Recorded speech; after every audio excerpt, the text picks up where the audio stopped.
المشاعر والشعور بالحب ويعني نشره بين الناس شيء جميل حقيقي، ولا لا؟ يعني المحبة مطلوبة. صحيح. ما في شيء في الجانب هذا يا ابو. اقول نبطي بعد ابو لا لو غزلي خفيف لا بأس ترى معاه. اقول الباب ايه احنا بنهجها الحين مرة. نعم أحبك لا أخشى بها أحدا، وإن أردت ذهبنا اليوم للقاضي أقر في صحف الدعوى وأشهدهم لم آت جبرا، ولكن جئتهم راضي، حتى ولو حكموا في السجن أو حجروا علي أو أخذوا بالأمر أغراضي.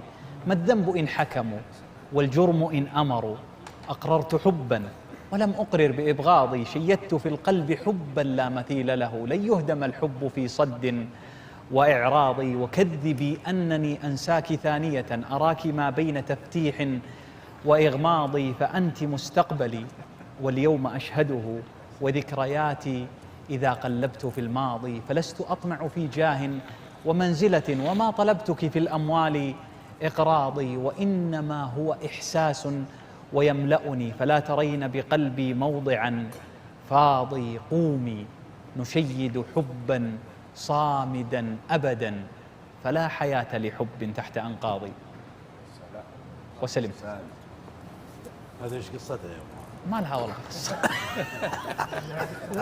هذا اللي تبيه. هذا لها قصة دي. ما لها قصة. لا ما نبي نقولها. هو أعطاه اللغم قال حطنا غزلي. والله هي قصتها في